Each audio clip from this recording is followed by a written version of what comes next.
Gentlemen, welcome back to the DWI podcast. My name is PC Tunney, and I'm the artist formerly known as Pizza Funny. And I am joined, as always, by the man, the myth, the legend, the other half of the world's greatest tag team never. It's him, it is him, it the be the DPP. Hi, PC Tunney. It's a very important day. It's Madden Day. Have you downloaded Madden yet? I I have not. I have not. I was gonna, I was gonna do it like 2 weeks ago, and then they can like you get the deluxe edition for Oh, like the $10 package. off.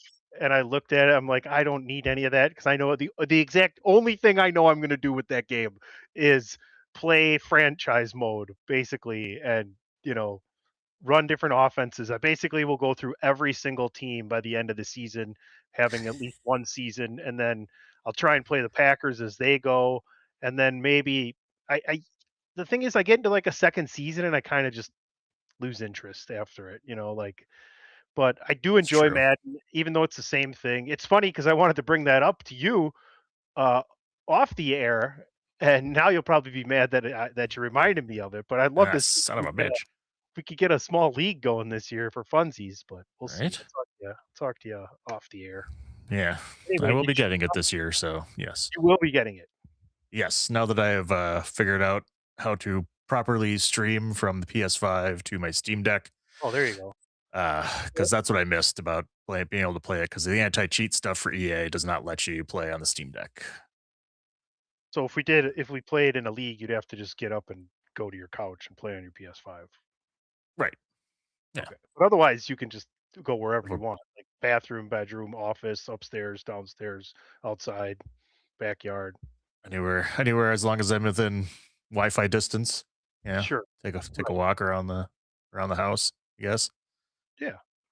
I Are you gonna try and play defense this year, or are you gonna do what No. I've been doing is I just sim like defense and I play everything else, or unless it's like a goal line or a big fourth down, and I'll do just a specific thing. But yeah, it's great though. You can just play special teams and offense if you want. Yeah, yeah, I gave up on defense, whatever it was a few years ago when we talked about that, and I'm like, you just can't. It's too much. So, just playing offense is totally fine. I just like it when I'm, just casually wanting to play. I want to be able to just kind of sit upstairs and be able to play on the couch or whatever, and it's kind of nice to be able to do that. So yeah, no more defense. There's no sense in trying. Well, we'll see what happens. Maybe we'll get into a league or something and be an AFC NFC kind of thing, and you only match up once in a while. But those are kind of fun sometimes. Those are difficult though because you play way different against the human player than you do against the Oh computer. yeah, oh yeah. It's Does that mean I have to play defense then? Shit. uh, well, you could Well, just pick it and not do anything with the and controller. just set the controller down, basically. That's probably what Basically, you'd have to do. you could just. The problem with just being the safety is you're just not gonna just let the guy go. You're gonna try and then you're gonna miss and then you're gonna be pissed. Yeah, you're gonna be mad. They get burned on a deep pass and something. I'm gonna be so mad. I'll just play as a lineman. You could if you have a guy, on a passing down, they're gonna just throw the ball, but then the Yeah, thing is, if you get out of your lane, the guy's gonna rush right up the middle or something or right right. up the You still side. gotta play disciplined. You You have to gotta be like very you disciplined. have to be a lot more realistic nowadays in the Madden games as opposed to just being able to jump routes and shit and like you could, whatever. I guess 20 years ago now. I remember when I was, in college and we had a four-man league with the guys that we stayed together, and, I was the Rams, and Oh I would hit that God. all 5 with Marshall Faulk in the 5th wide receiver spot on the inside and just fly, and he'd be Oh, 'cause open you'd have a lineman on him. well, like a linebacker would pick him up or a safety, and he would just Really? burn safety too, he was Yeah. Marshall Faulk because you had to take generally, yeah, it was a linebacker because the safeties would split outside for Yeah, Isaac, because you got Torrey uh, Holt and Isaac Bruce out there. You get Ricky Prohl, I think, at the time, so yeah, that yeah. was crazy fun, but anyway, um, There you go. yeah, well, there'll be more from us, at least our reviews probably next week because I know I'll probably download it when we're done here. I when I was at work today, I'm like, "Okay, when you get home, download it, that way when the podcast is over, you can play it for a little while," but it's probably better that I don't get into it tonight, being it tomorrow's Friday, so why, be Still have a exhausted tomorrow. Yeah, You're off, though, I still got think, a for the work rest of day. the weekend now, so you'll I be could playing do it. pretty well tonight. But no, it should be a good time. It's become just a roster update, unfortunately. There are some interesting different things, but a lot of the changes for like control and all this different stuff, I usually just kind of go old school with it the way I'm used to playing anyway. So Yeah, they try and add some new stuff once in a while, but it's just not. It never takes because yeah, it's been the same for so long that I'm just so used to it. It's muscle memory when it comes to that. And like that. I'm not going to make an effort to try and change up how I do things or whatever. It works just fine the way it is. So I'm good. And yeah, there's not much more you can change and when it comes to these things too. Like you can shift and audible and do everything you possibly want. There's not much more to add to it. So if it's graphic updates, if some things would be nice, but in a sense, yeah, it's almost just like a new roster. All right, folks, we're going to do this real quick before we get into our Raw and SmackDown. You're listening to DWI 532 right here at Chairshot Media on the YouTube. We are live, or you're listening Friday morning on Chairshot Radio Network on all but one of your favorite streaming platforms. That is just an inside joke. We'll be right back. Why should you visit thechairshot.com? Thechairshot.com is your home for hard-hitting reviews, news, opinion, and analysis with attitude. Why? Because you're smarter than the average fan. Thechairshot.com. Always use your head. And use your head, you shall, as the great Christopher Platt would say, and head on over to prowrestlingtees.com/chairshot. We're not just a website, we are a movement. Plenty of great t-shirt designs, makes a great gift for the wrestling fan in your life any time of the year. That's prowrestlingtees.com/thechairshot. DP, we are in between. Can you effort me when Saturday night's main event? Oh, it's Sunday night's main event, so I know exactly when it is. It is 1, 2, 3, Sunday 4, night. 5, 6th of September. September. Cinco, seis, September 6. El 6 de 6 September. December. Yeah, there you go. We got there. You where got is there. Are you asking me? I'm trying to get there. Hang on. Where Is it Sarah- listed? Atlanta, Georgia, State Farm Arena? you got any There you go. matches yet? There are no matches listed. Okay, well then let's get to SmackDown and Raw. That's all you get. Happy Melly Colin Melly. Happy Melly Farmer. My Yeah. apologies. Happy melancholy trails to the late great Dory Funk Jr. One of the true pioneers of professional wrestling. From one of the, in the words of Cody Rhodes, there are more than one wrestling royal families or something like that. I can't get anything straight, but More you than meant what I one know. royal And family. the Funks are definitely a family of royalty within the professional wrestling ranks. DP. Yeah. Jeez. I mean, I'd better known of Terry Funk, in our days of watching wrestling, but one of the pioneers way back in the day, Terry Funk. Baron Corbin beat Trick Williams again, so they kind of solidified Trick's moving on. I think Trick's totally winning Money in the Bank. I think I talked about that last week about when he lost. I think that's just smart. Let him have a program with something that leads into the Money in the Bank and him winning it, because he can talk his talk and he can walk his walk. Yeah, it's going to be an interesting Money in the Bank. We I guess maybe I am the one who thought he'd maybe hotshot the title a little bit and stay in there for a little bit longer, but ready to move on. That's totally fine with me. Definitely top candidate for Money in the Bank. It's going to be an interesting Money in the Bank this year. I think there's some pretty decent candidates out there that could really benefit from having that. But I do think it'd be a lot of fun with Lil Yachty carrying around the Money in the Bank briefcase and then trick it up like he did the U.S. title as well. Put some frillies on it or whatever and make it his own. Could be kind of fun. it seems like they're going to move on too, because we do have, and I'm kind of going out of order here. We're going to go back to more of the beginning here in a second, but I wanted to just do this first. Carmelo Hayes attacks Baron Corbin backstage after the win. Yeah.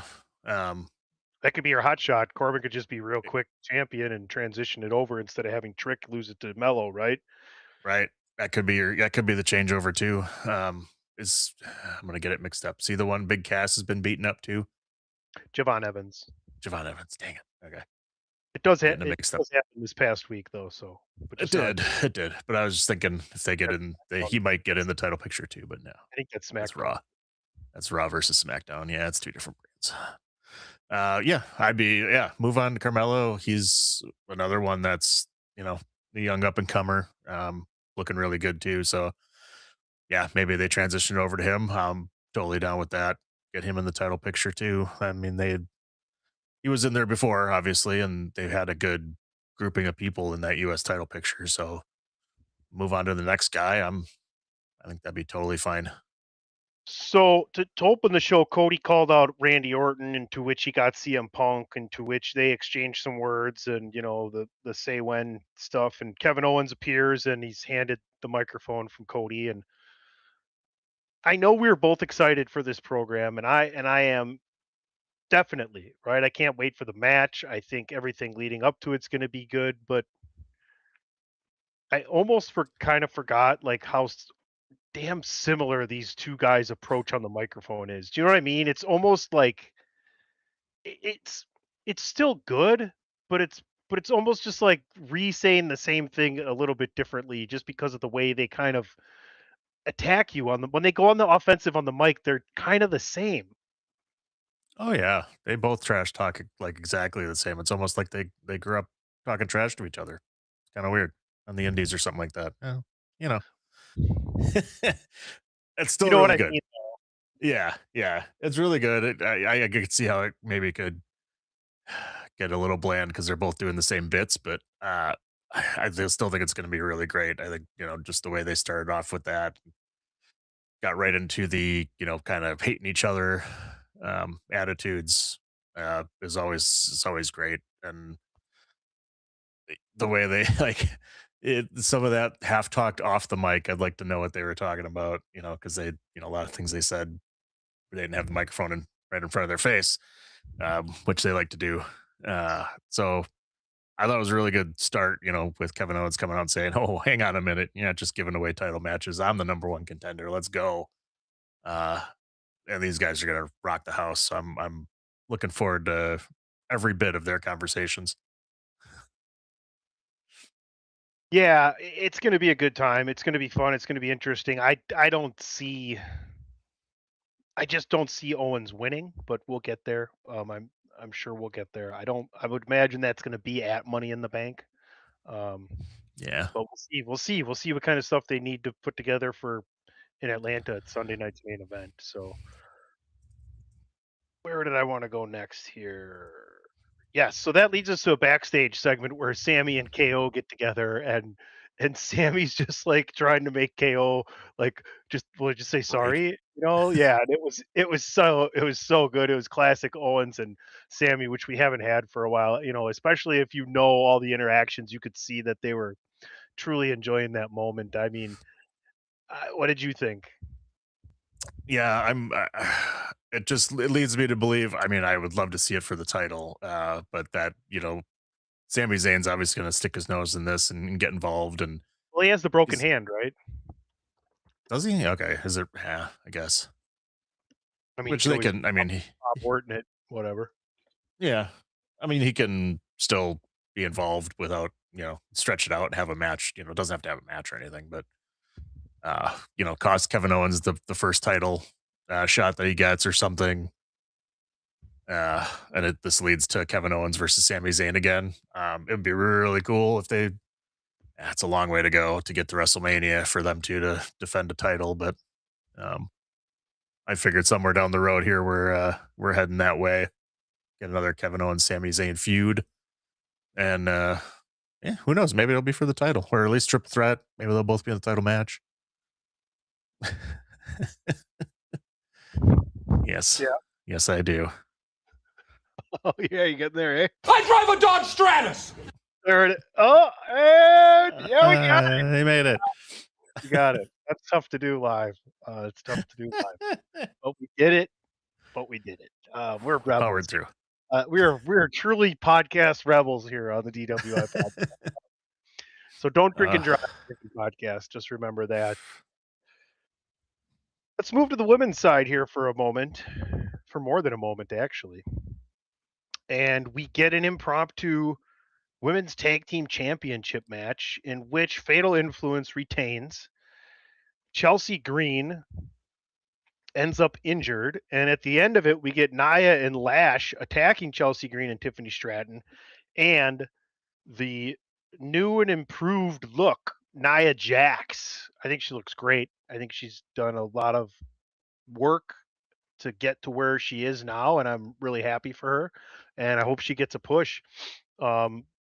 Flaunting the title over Chelsea Green, the interim women's title.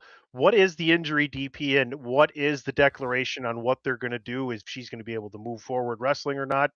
You're going to be like you're a scientist, so you're going to be the closest thing to like our medical expert on the show. Oh boy, I'll just go to you. Boy. So what? We discussed this before the show, folks. So don't worry, he's got it. Unless he forgot, but I'm the one thinking. So let's close the browser. Well, very different type of doctorate, but not that kind of doctorate. Over to our medical expert who drives the Dodge Stratus, scientist DPP. DPP, what's the injury update on Chelsea Green? Well, let me tell you, PC Tunney, what the injury update is on Chelsea Green. broken orbital bone is the word out on the streets for Chelsea Green. What is this? San Diego? Word on the street? Fuck yourself, San Diego. Oh wow. Whale's vagina? Shit. I forgot. What's Rex Mantooth? What am I? Yeah. What's that, Dexter? You ate the whole wheel of cheese? I'm not even mad. I'm proud. Hey, welcome to DWI Recites Anchorman. hit the man with a burrito. What's Steve Carell's Brick, right? Brick. Yeah, Brick. Brick. You should probably lay low for a while. You killed the guy. Yeah, I stabbed a guy with a trident. This is the worst podcast ever. Why did you have a grenade? We did such great work last week. We went an hour and 45 minutes literally just talking wrestling and our thoughts, serious thoughts, like fun conversation on professional wrestling in the WWE and post SummerSlam. And now we are reciting Anchorman for 1.5 minutes going on 2 minutes.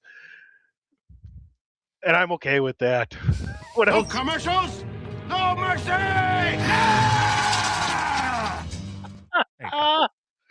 Well, at least we're having fun. At least we're having fun. That's all that matters. It's just pop ourselves. That's all that matters. So good. Chelsea Green, she'll probably wear a mask, which is great. She'll be able to stick around. What do you think they're going to do here? Doesn't look like they're going to have taken the title away from her or anything from what I've seen.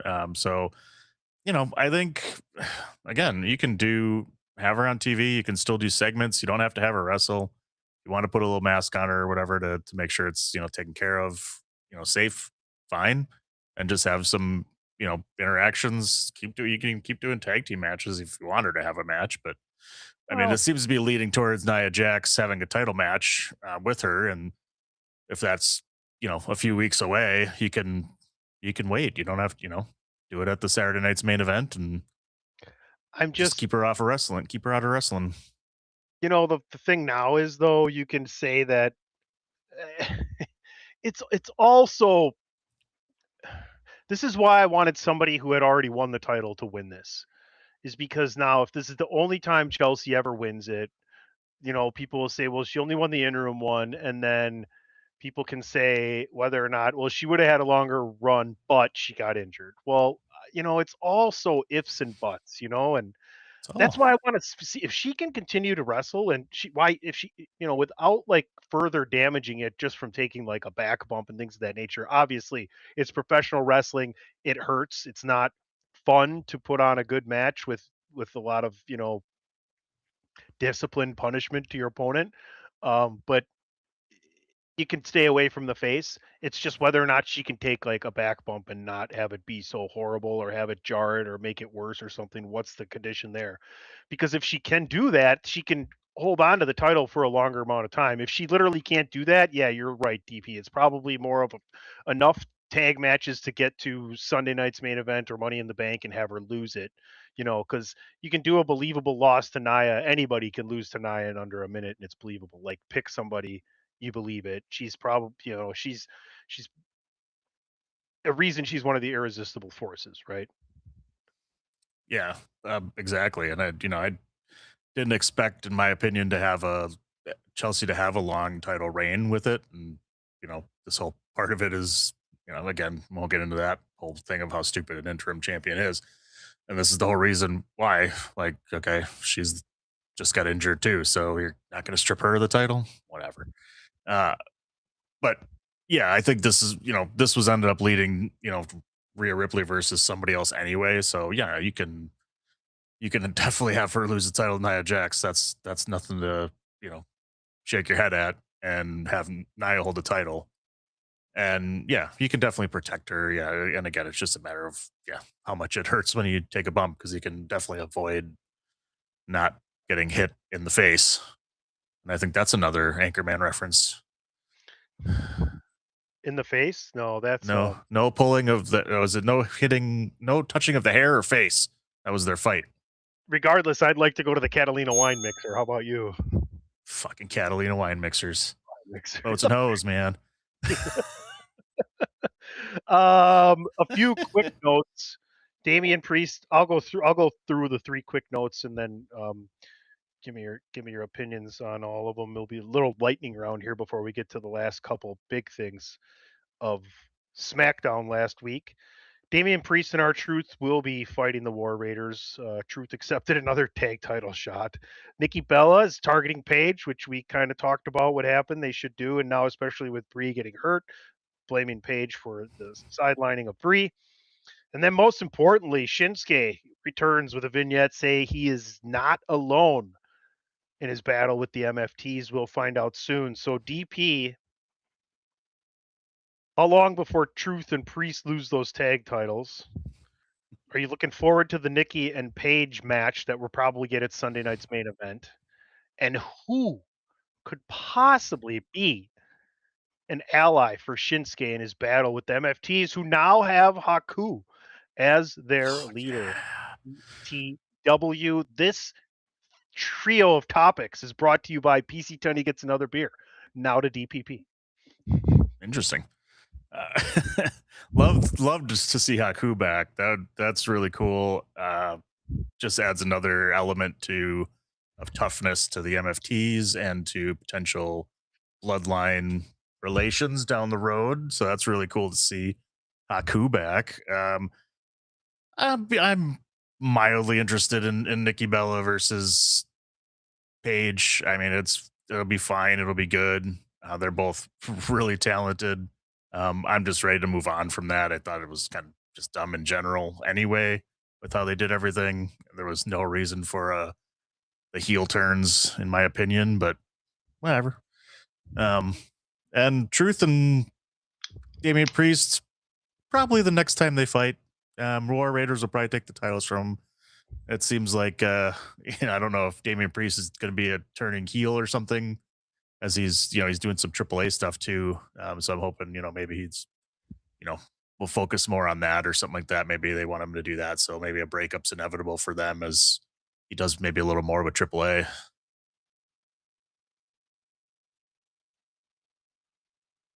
It's interesting. You think about guys like Damian Priest. Will he get another title run ever again?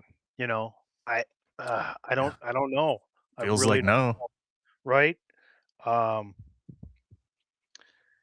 wouldn't mind seeing the War Raiders hold 2 tag titles and kind of maybe get the third one and maybe unify all of them and put the tag title division across AAA and Raw and SmackDown. What? I know. Wouldn't that be great? What? That would actually be a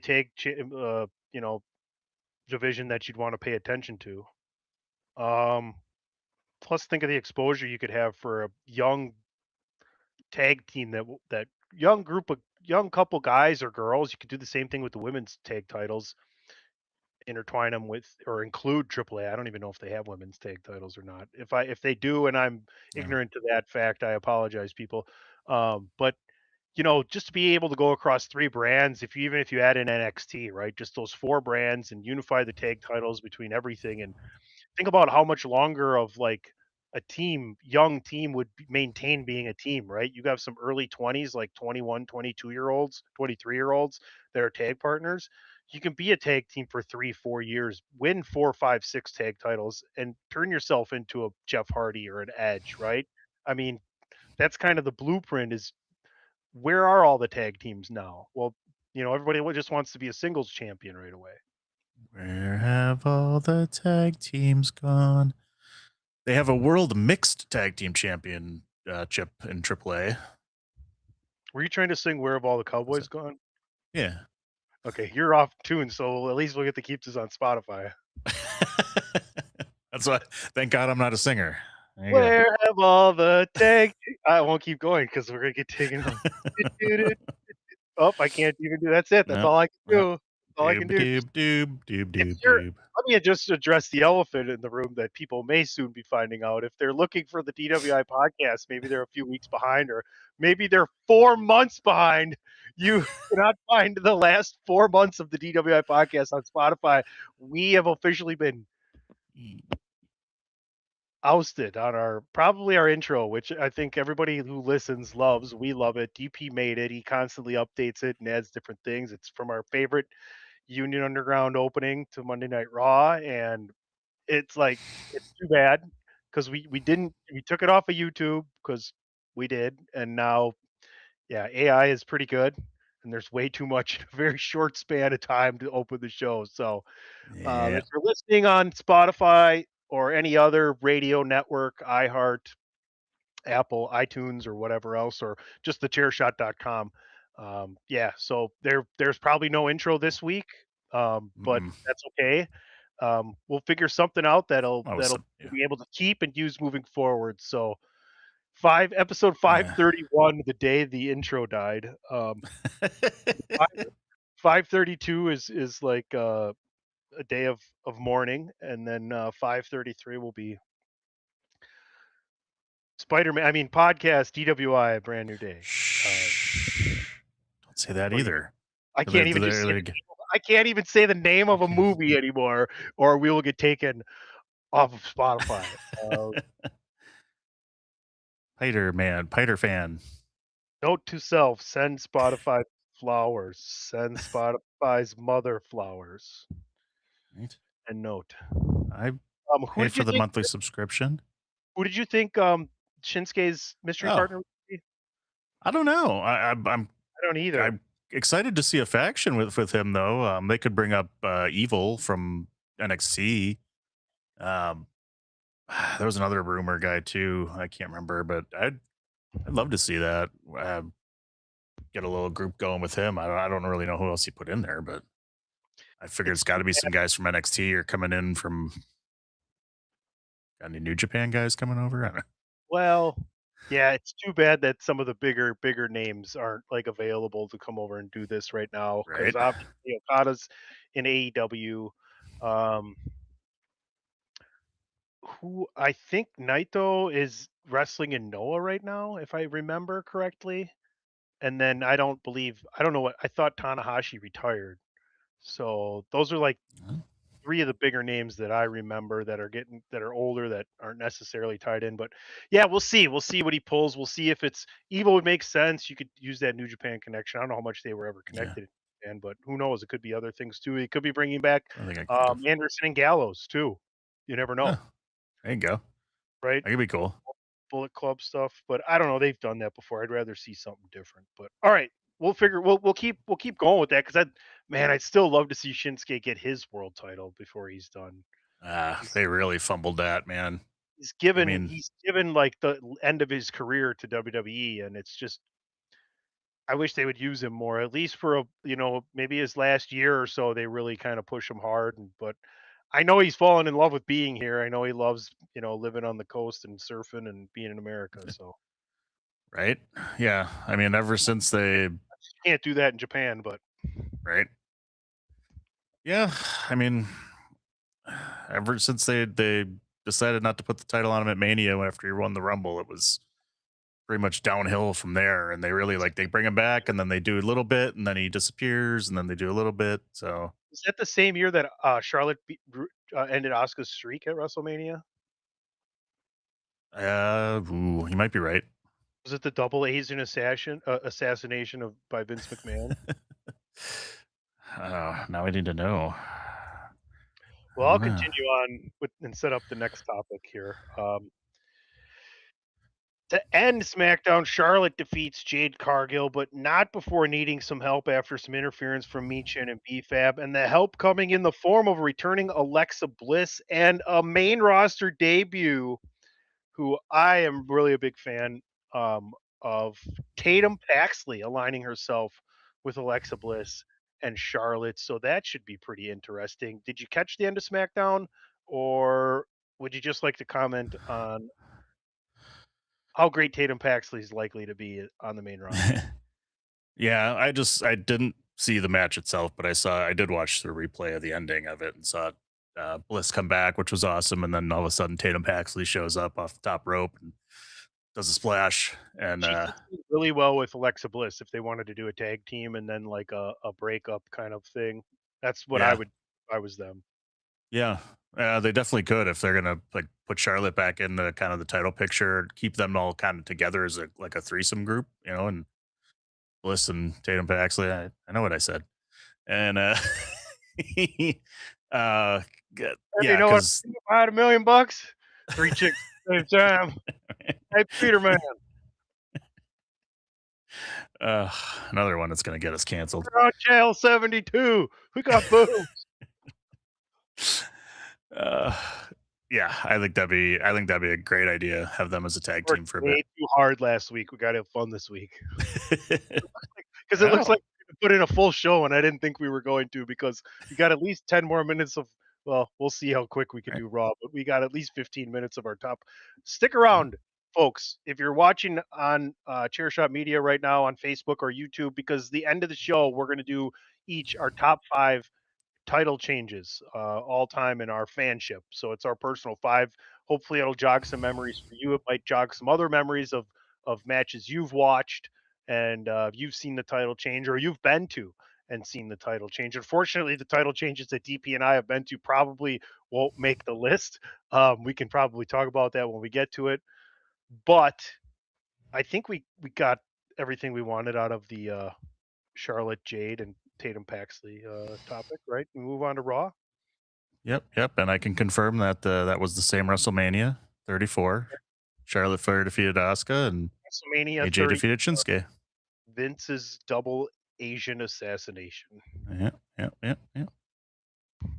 Mm-hmm.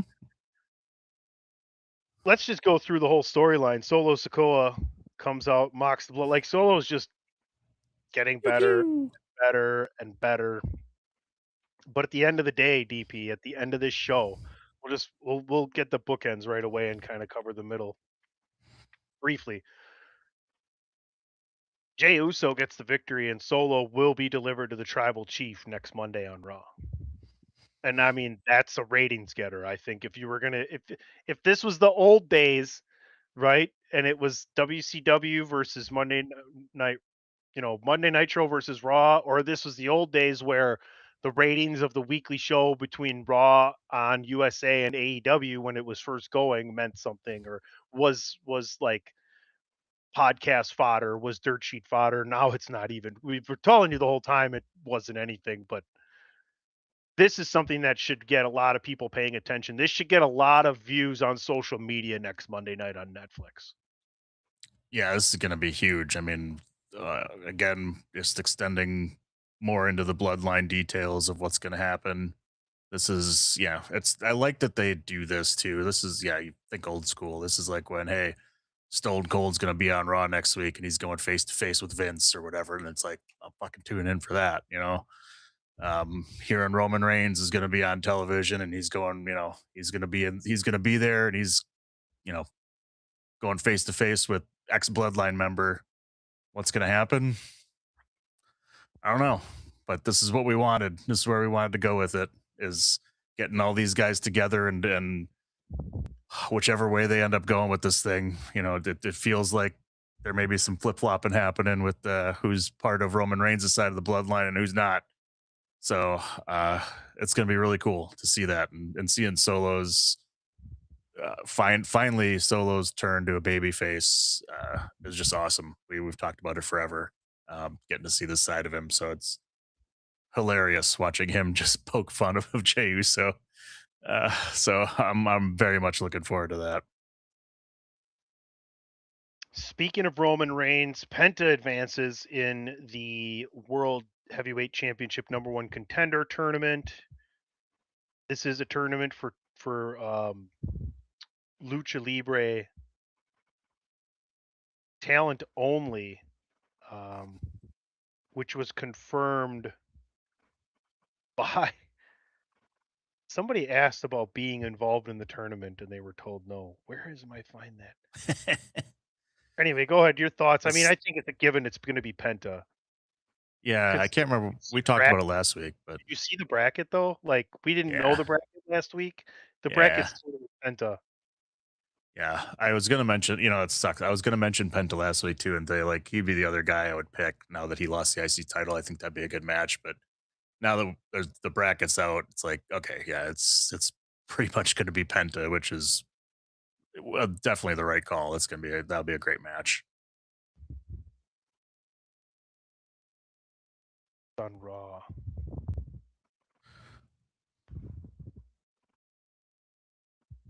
Yeah,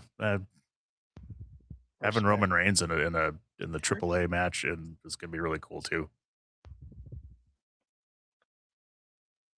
Yeah, I'm totally bringing the show to a halt. I'm looking. What else are you looking up for? Adam Dragon Lee advanced as well. While you're looking that up, I'll keep going. Yeah, go ahead. Yeah. Dragon Lee advanced, which was awesome, and then that was the Big Cass moment that I thought maybe happened on the other show. But Big Cass came out, did an attack on Dragon Lee, and Javon came to try and get some revenge, but he got his ass kicked by Big Cass as well. So seeing Javon coming out twice, it probably seems like that'll be Big Cass's first opponent, which is really good because Javon can sell like a badass. It'll make Big Cass look like $1 million too. So that'll be really nice to see whenever they get to that match. No, I agree. It could be a nice upset for Javon. Cass has had a big splash coming in. It was a big upset for Dragon Lee on Dominic Mysterio. I didn't see that one coming. No. LA Knight had learned that the world title tournament is only for Mexican talent and confronted Adam Pearce. So did Jacob Fatu. So there you go. Yeah, gotcha. I knew I wasn't crazy. I'm like, I know I've seen that. Hold on, let me find it. It was like everywhere but where I was looking. But let's stick with the women's side here. Let's move back to the women's side, I should say, and talk about the possible triple threat we could have between Liv Morgan, Becky Lynch, and Stephanie Vaquer. It's almost as if I'm watching Raw and watching Stephanie Vaquer speak more and better English and longer, kind of adding a few sentences together and going, yeah, they're just listening to what we've been saying all the time, and in due time it comes true. And if they really want her to be more than Io, then she has to do better English promos than Io does. And it looked like that's where she's trying to go. It really does, because that's gonna be the difference between you becoming as big as Liv Morgan, Rhea Ripley, Becky Lynch, Charlotte Flair, et cetera, or having the ceiling of it. And I don't mean to say it that way, but of Io Sky. Yeah, she didn't even have some titles after having a huge fucking year the year before. Yeah, and she's still not that she was not still involved in title matches and everything like that, but it does limit you, unfortunately, in most cases. So it seems like she took this injury time off to work on that, which was amazing because she's come back. She sounds like really good, and having this as a triple threat match would be really cool. Seems to be where they're going, unless they do some kind of #1 contender and stretch it out a little bit. But I say go for the triple threat match and get them all up together in there. They could do some real good. It'd be a way to get the title off of Liv if you really wanted to. Because I think Liv's somebody that's going to have a lot of title reigns, someone you can heat and reheat and is good chasing, is maybe better holding, one of the few people maybe better holding. Liv's really good as a title holder, i.e. it didn't feel like 100 days until they brought it up that she hadn't, because she's so good and so involved in different things and has such a presence, right? And I don't mean to say that me personally, I need someone to be able to cut a better English promo than somewhat of Io Sky. I'm saying historically, that's where the ceiling lies, right? It's not me saying this. It's Bleacher Report. It's Sports Illustrated, right? That's not me. It's everybody saying it. Well, everybody's saying. Shout out to Becky Lynch. Let's see. Let's move along here. Braun Breaker and Paul Heyman have their talks about the belief in Obafemi. Braun Breaker's told to prove him wrong. Put a pin in that for a second. Lyra confronted Sol Ruka and Io Sky, so we'll see about if she goes back to target the IC title. What else was going on here? There was one other thing I wanted to touch. Oh, Maxine Dupree and Austin Theory continue their interesting Fine. on-screen flaunting. She's really going for it. I mean, But put 100% into it. Yeah, let's end the Raw and SmackDown talk because we've put in some good work already, and we got some fun stuff to talk about here to close the show that we're really looking forward to. I think we're going to try and do this more often than not. I didn't think we had such a big news day, but we ended up just talking about some stuff. I think it's because the storylines are all pretty good right now. But Braun Breaker, just give me, and I'm going to let you finish the wrestling talk. I'm not even going to come back with it. I just want to know what do you think? What book Braun Breaker through WrestleMania into next SummerSlam? Like, tell me, what would you do? What should they do? What should they do, and what will they do? Take a page out of the old Greg DeMarco show. They should be giving him a title match. Honestly, I would say before WrestleMania. It's tough because now they're facing him with Obafemi. These should be your next two stars. These are your next two big guys. That's it. I would keep Paul Heyman with Braun Breaker, get him the hell out of the Vision, and put him on his own as his own badass, and have Paul Heyman be his hype man. Obafemi can do it on his own. He's proven that he can speak. I would love to see Heyman with him, but I don't think that's going to happen. I would give Obafemi doesn't at this point doesn't need the Royal Rumble, so I'd give it to Braun Breaker. Give Braun Breaker the Royal Rumble, have him challenge and take a title at WrestleMania. That's what they should do. What they will do is nothing with Braun Breaker and have him kind of be stuck in limbo here. Put on some mid-card matches, not get him into the title picture until maybe SummerSlam. Give him a title match at SummerSlam against, I would assume, Obafemi probably at the time. And get him, and then at that point, he will be in the title picture probably for good. I think it's just going to take longer than I think it should. I think he needs to be there now. I think otherwise he's losing that momentum that he's had. Right now, he's floundering. I wasn't going to say anything, but I just had a thought that is too good to let go. Is, Oh boy. folks, if this was the Attitude Era, and I say younger, even though some of these people are almost 40, but if this was the Attitude Era right now, you'd see the title being held for no longer than a half a year, and likely less than that, more times than not, over the course of 4 to 5 years between Obafemi, Braun Breaker, Gunther, Trick Williams, Logan Paul, and then throw in whoever else elevates themselves, or maybe sprinkle in like a old school guy wins one, for a little bit, but gets taken out right away. Like, that's what the Attitude Era was. 5-6 guys sharing the title for 4 or 5 years, and think about it, Hunter, Rock, Austin, Taker, Angle. It was those 5 guys, throw in Mankind then to kind of mix it up and most definitely needed. But that was the 6 guys who did it for 4 or 5 years, right? So You just sneak saying, Jericho in there for a while towards the Just end. You got a little bit. like if it's not the Roman same. Reigns and CM Punk and Randy Orton and Seth Rollins and they're done winning titles, that's okay. That's Mhm. okay. We got guys that are young and ready. Yeah, I'm just saying we're transitioning into that, and I hope when they get to that, that's where one title would mean so much more other than the 2, right?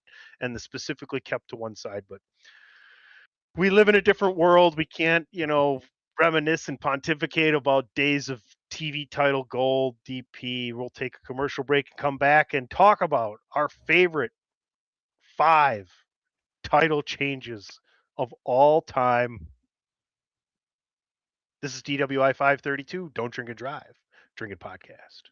This is your boy Kenny Killer telling you to make sure you check out thechairshot.com, bringing you breaking news, interviews, podcasts galore, everything pro wrestling. Make sure you check it out, thechairshot.com. Thechairshot.com. Always use your head. Don't forget to head over to prowrestlingtees.com/thechairshot. Check it out. Plenty of great t-shirt designs. Makes a great gift any time of the year. That's prowrestlingtees.com/thechairshot. Oh, we might not want to play that either. I was gonna say, is this a bad call too? It's the end of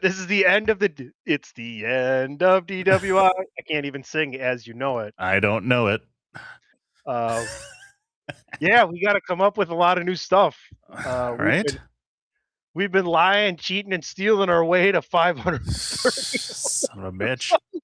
And we got to change up our tactics. Got a whole new era. Got to get a little bit better at. We'll have to figure it out. Speaking of new eras, we might have to start writing our own music. I am capable, by the way. That's all you. If that's gonna happen, you heard my chops. Dave and I not good. Actually, Dave and I and Chris probably and Andrew could probably do some good work. All right. Well, we'll see. We'll see what we can find. We'll see what we can do. Roll out the barrel because it's last call. Last call for alcohol. What do you mean it's last call? What do you mean? What do I mean? It's the last thing we're going to talk about. How about that, DP? You got there. Top 5 favorite, personally, title changes of all time.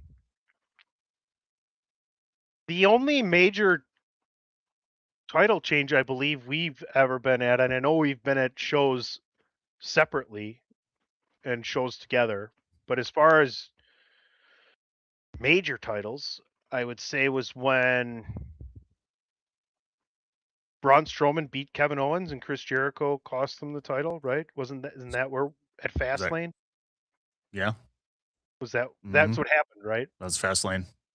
Yeah, and the problem is they came back. Before they came back, they flashed Jericho's fucking Titantron shit, so we knew he was coming back. Ruined it for the crowd. Was that Goldberg beating Kevin Owens, or was that Strowman beating Kevin Owens? Was that Goldberg beating Kevin Owens? My bad. Yeah.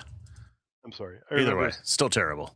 No, because I remember that night. Braun Strowman put someone through a piano that night. Didn't they have some kind of crazy that was Strowman and Reigns. That was a really good match, I think. Yes, right?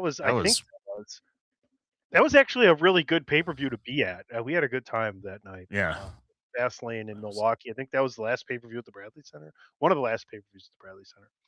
Anyway, we're not here to talk about that because it's not in our top 5, even though we were there. Were you at any other major title changes? You don't know what's in my top 5? No, not that I remember. We might have seen some tag title or IC or US title changes from the Raws and SmackDowns. The Raw and SmackDowns are the only other ones I've been to, and none of those were nothing memorable there. I seen Hogan defend the title against Mr. Perfect at a house show. That was a great nice. Yeah. Other than that, all right. Good ones. Would you like to go first, or would you like to go second and do we'll go 1, 2, and then we'll go 2, 3, and then we'll go 3, 4, and then we'll go 4, 5, and then we'll go 5. All right. I'll go first then, I guess. Okay. Uh, Edge cashing in Money in the Bank for the first time ever against John Cena. New Year's Revolution. That one was great for me. I liked it because I was a huge fan of Edge. What year was? It was. Oh, now I didn't look that one up. Oh, well, what the hell's wrong with you?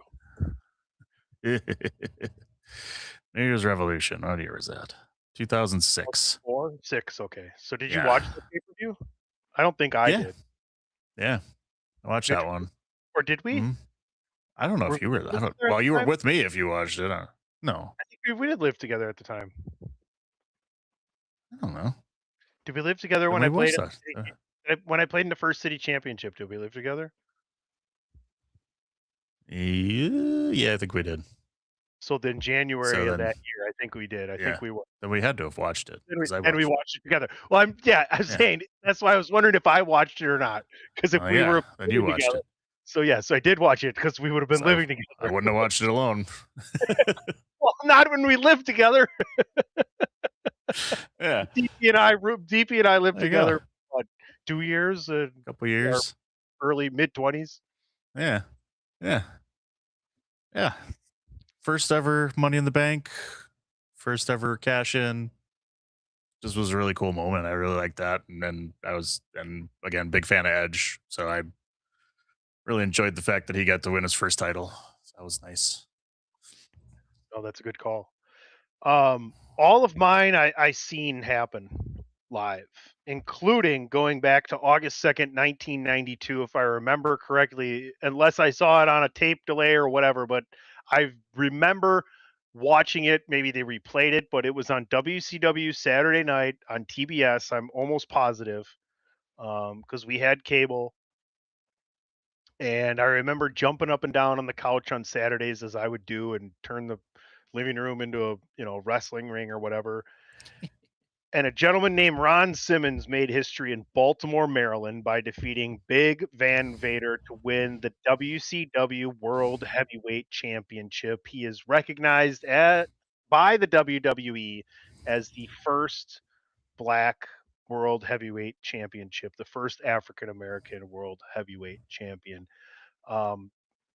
Like having watched this back now, like yeah, and remembering, I literally remember watching this and was like very surprised. Not because at that age I was not even a teenager yet, folks. Not surprised that a black man won the world title, but that Vader had lost. Like I knew who Ron Simmons was, right? I remember him in the tag team Doom, but him winning, I believe he had purple tights on, if I can remember correctly. I did not do that much research to check it. Butch Reed was the other member of Doom, right? I believe. Yes. Um, The Natural. Vader was so stiff, and I remember this being a very stiff match. And like reading up recently on it and stuff, I don't believe Vader was in love with it, but he went out there and acted professionally, or at least maybe that's the story goes with on the Ron Simmons on the Austin podcast or JBL or something. But I remember literally watching this on a Saturday night back in 1992, whether it was live, and I think that's when it happened, or whether they showed it on a tape delay. Okay. I did not see that one live, but I've obviously seen many a video of him being the first, winning it and being the first champion. Sure. I'm going in chronological order, by the way. So my second of the top 5. You don't have to.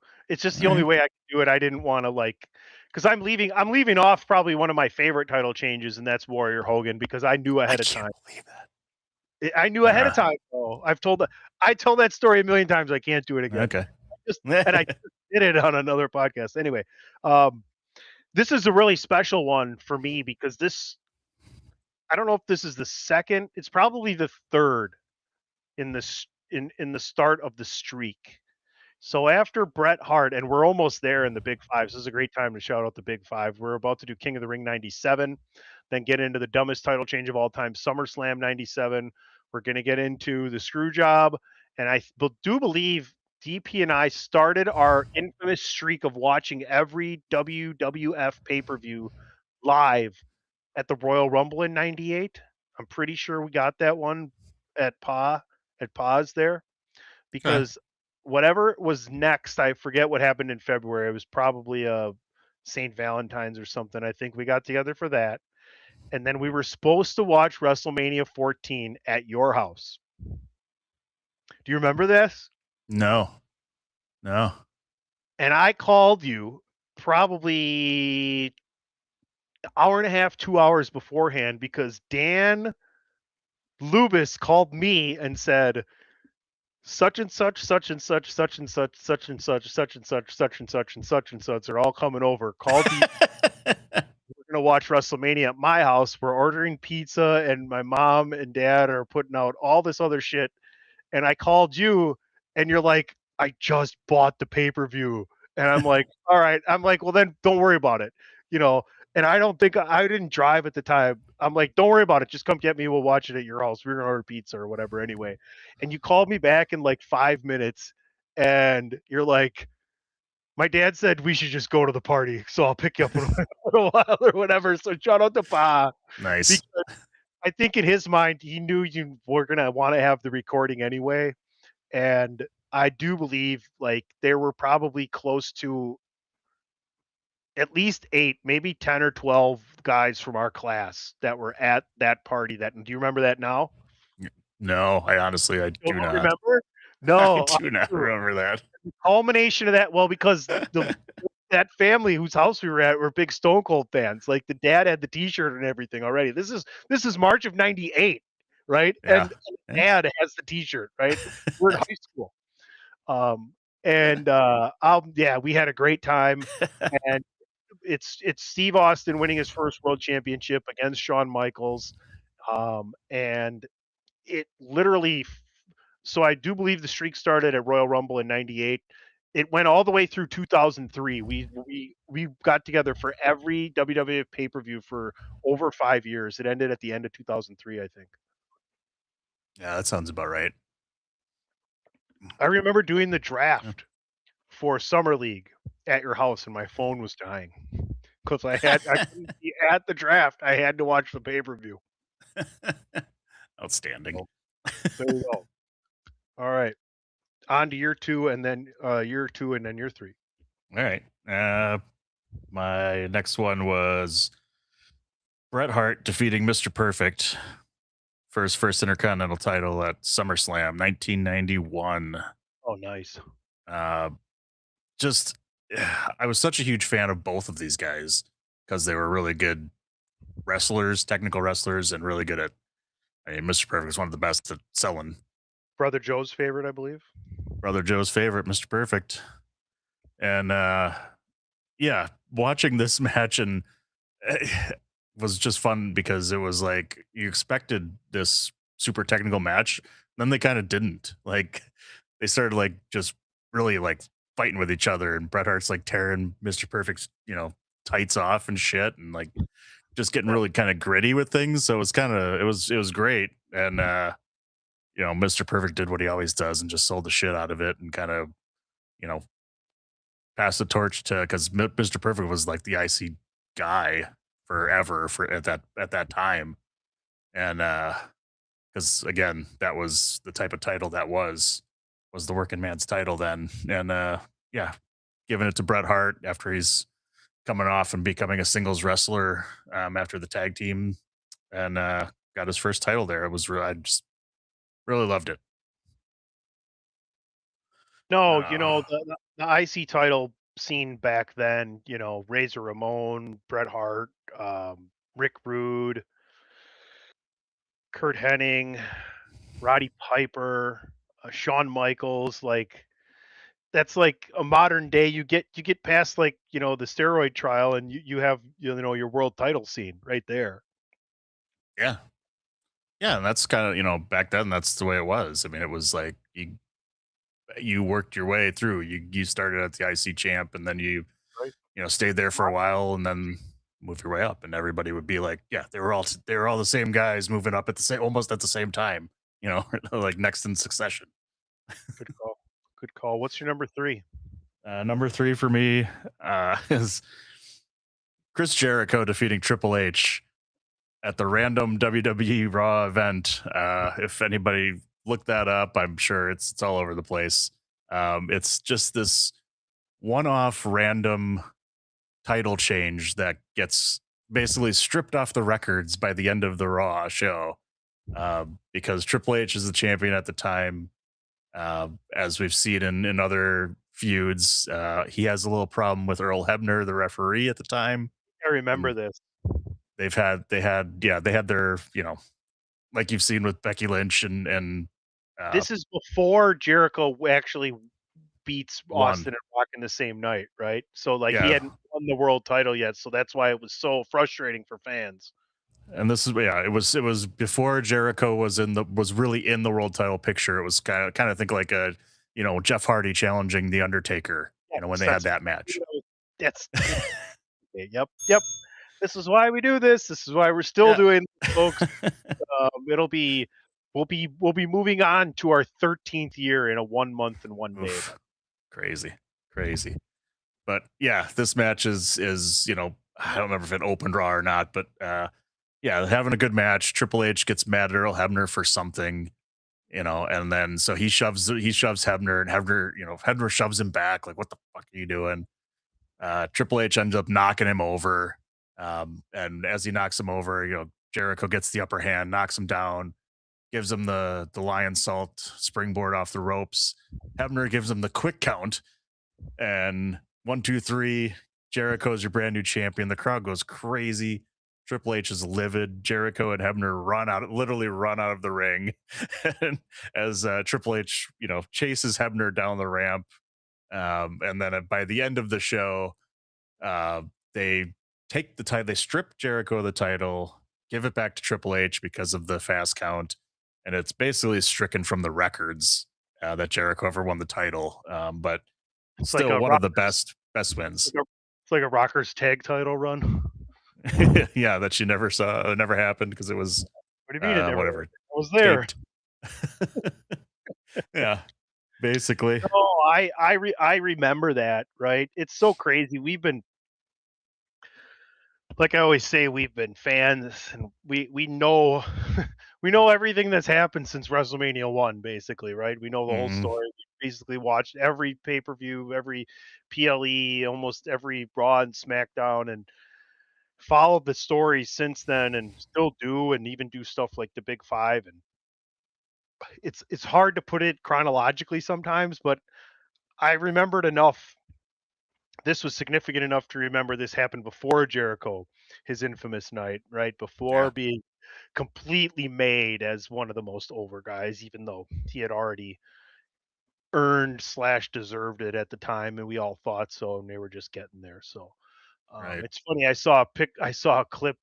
I probably flipping through YouTube the other day about his negotiations before he came over, and they cut to Vince, and he's like, yeah, Jericho got on his knees and begged me, and then Vince kind of laughs and looks back at the camera and goes, that's not exactly how the things went, kind of meekly saying, it's someone I really wanted, and kind of put the full court press on to make sure I got and believed in. And to this day, I do believe, I've read stories, those two have hung out and like over music and stuff and whatever, business, blah blah blah. But anyway, Vince always respect someone that was on his roster that had made it in another arena, like had more respect, even more so for that person, like JBL and Jericho having ventures outside of wrestling that were successful and things of that nature. But look at, like, he's the reason Hogan came back to WWF, because Senior didn't want him to do Rocky, and that's why he was in AWA doing what he was doing. So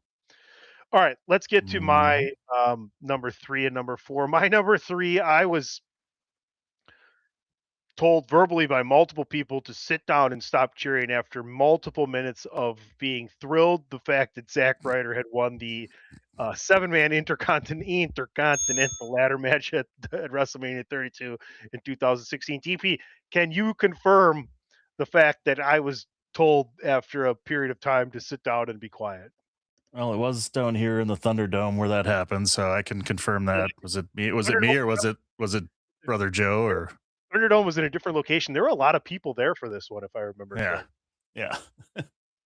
Yeah, I think this was where we had the big party with some of the BC Dub folks and Yeah, I think so. So yeah. we had Frank and Dave, or Frank Yeah. and Stop. Dr. Love, I believe, was there. Yeah. Um, Mike Mann, Joe. I think the General was there too for this one. So there was a lot of people. Yeah, we Satch cooked might up have some good showed up. food. I think Satch was there. Yeah, this was a big party back in the day. But yeah, I was just like I couldn't believe that he had won, and Ryder had been so over. So yeah, we'll keep it moving since I've been going off topic here so much. But that's what these lists end up doing is bringing up Right. you know, Bring up all those other old memories. or kind of put it in place with our wrestling fanship. The one's women's title change I have on isn't even a match, and I kind of felt bad about that, right? But like, it's just a great moment, and it's my list, and they're my favorite. I'm not saying they're the best; they're just my favorites.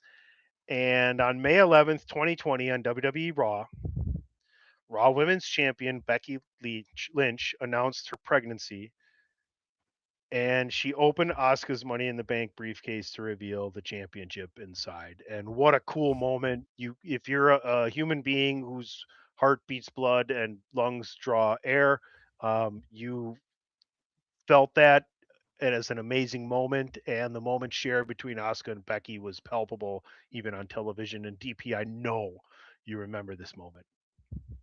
Yeah, that was fantastic. It was what I love is So that it was so genuine, like it because I was don't think Asuka didn't no, know, no, and she opens the briefcase and shows the title, and is like, what, why, what's happening, and I'm you pregnant. know finds out why, and it's just her adulation and everything was just so uh, genuine that it just was yeah, definitely a beautiful moment and one really kind of needed and at that time in the world too. So it kind of Yeah, it was it during was really the nice. It was I during think the so COVID was era. the Thunderdome era, yeah. The Yeah. WWE So Thunder. yeah, the WWE Thunderdome. Not yeah, they stole that too. Bastards. All right, DP, you're 4 and you're 5. Let's see. I only have one left, so let's see if one of those two could So possibly be the same as mine. it just Although this one did which chronologically is after 2020, by the way. yeah. So it could be one of them. It's not my number one, not my top one that we match up, but It could be this I'll one. save my shout out for afterwards. Huh? It could be this one. It could be this one. And it's the heist of the century. Oh, we're good. Okay. Yeah, save your Seth shout out. Rollins cashing in.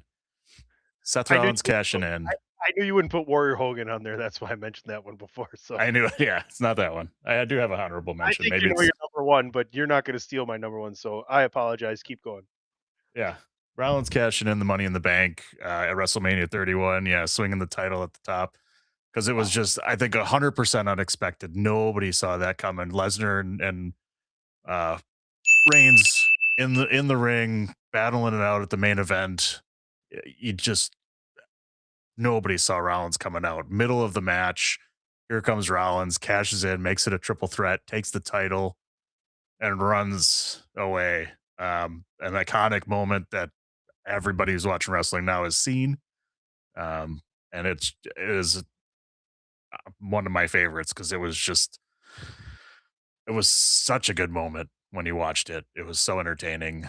Um, and yeah, that's basically the reason why it's number 2. Number 1, Can I guess? you can guess, baby. WrestleMania 4. No. Okay. No. I know that's your favorite pay-per-view, I think, right? That is my favorite pay-per-view. Yeah. No, although that is a really good one. That would be right up there. But it is involving some of those folks close to that. When I don't remember what year was WrestleMania 4. 88. All right. So I'm going 2 years forward. I'm going SummerSlam 1990. 1990.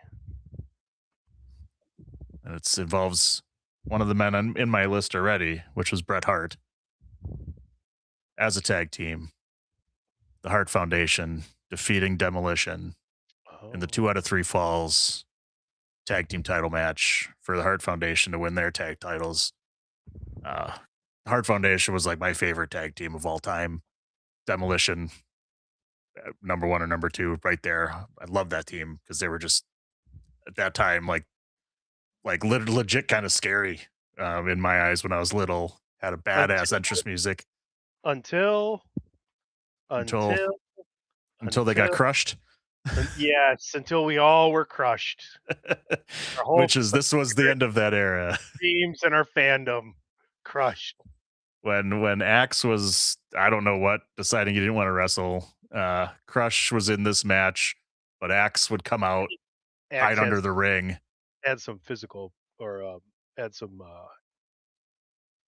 health or was he injured? Injuries? Okay. Injuries or health problems, yeah, I do believe. I don't think he wanted to stop making money because Demolition was... Oh, God, they were top of the game. It was Legion of Doom and Demolition back in the day. Yeah, and this is when Legion of Doom was coming into the WWF, when they just got hired, and they showed up in this match when third Demolition member of Axe would come out. And yeah, never really got that feud. Just like Hogan and Flair, we never really got the big Demolition Legion of Doom Road Legion of Doom. No, never got that feud going, which is super unfortunate. But that one is iconic for me. I love that moment. I love the whole 2 out of 3 falls that they did in that match, and having Legion of Doom come out and spoil the third member of Demolition under the ring and getting all the confusion, and Hart Foundation winning their tag titles was just a really good heartfelt moment. And, again, loved it. Just loved it. Well, that was a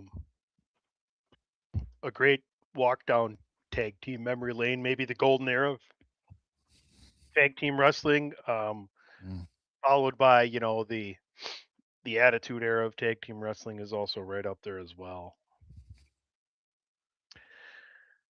My final title change happened very recently, and this person is no longer even champion. But I sat here in this very recliner and jumped out of my seat and screamed yes in the same fashion I did for Zack Ryder, and it was Sami Zayn beating Cody Rhodes in the triple threat match against Gunther to win the WWE title. I loved the week plus that happened afterwards, the social media posts of him driving in a convertible with the title strapped over the passenger seat. I love it when can't sing the rest of Cruising Together there either, unfortunately for you. But maybe I can, maybe I can't. I don't even know these days. I'm just a rebel. I'm a rebel without a Spotify show. We're in deep waters here. We've gone over 70 minutes twice in a row. We can't do it. Record. Can't say it. Sami Zayn. I'm just going to parody music from now on. World title is one of my favorite world championship or just title changes of all time. It was just, I like title changes that make you feel something, and I do believe every single one of these, were, as The Rock likes to do, and that literally still what happens to me in big moments. I can feel myself, feel the energy of the story, and the live action comic book that I've loved since I was able to love watching TV, basically. And that's what this is. That's how I like to describe it, right? Like, you can say male soap opera, but there's more than men that just watch this. It's more of a live action comic book is what they're doing, right? These are superheroes with superpowers, larger than life stars, crazy things. And the more they have an endearing character or something that you can latch onto or latch against, you endear yourself to that storyline. So it's a good time. We got to do more of these, I think, especially in some of the weeks where we have less things going on, but we're finding a way to talk a lot about what's happening anyway, because it's been really good. It's still been good. So I don't know the people who aren't liking it. I don't know what you're not liking, but great show, DP. Any last thoughts? And then let everybody know where they can find you in the shoe, and let's get the fuck out of here. We're working hard. Right. Another fun one just was Ric Flair winning the Rumble and winning his first WWE title with a tear in his eye. Honorable mentions. More for the promo afterwards than it is the actual winning of the Rumble, honestly. But starting at number 3 and going all the way. So that was a good one for me too. But you can follow me and more fun of that. At It's Me DPP all over the worldwide social media interwebs. And follow this show at Podcast DWI on the X, Facebook.com/DWI Podcast. I said I didn't have any women's actual match, and I know I kind of dissed on the whole thing a couple weeks ago, or maybe kind of poo-pooed it a little bit, but it was a really cool moment when Nikki ASH won the championship. It was very unexpected and very cool at the time, even though they didn't really think much into that storyline, or maybe that's exactly what it's supposed to be. I thought it was really cool when it happened. But you can follow me at PC Tunney. I think we can do this. We'll see. Let's see. We'll see. I think we're okay here. It's just cut the ending. Can they cut the ending and that's it? Should we turn it off? I'll turn it off. Turn it up. I stopped it. I just stopped it. Okay. I can't do that anymore either. I don't know what that is. I don't know if that counts. Follow me at PC Tunney, Chairshot Radio Network on all your favorite streaming platforms, at Chairshot Media, social medias, and YouTube. Thanks for watching. Thanks for listening. Sorry we're not as flashy, but we'll figure that out. DWI 532. We're stuck in Purgatory with you. Purgatory Boogaloo. I was trying to do a flat thing there. Anyway, all right. I can do this though. I can do this. Goodbye. TheChairShot.com. Always use your head.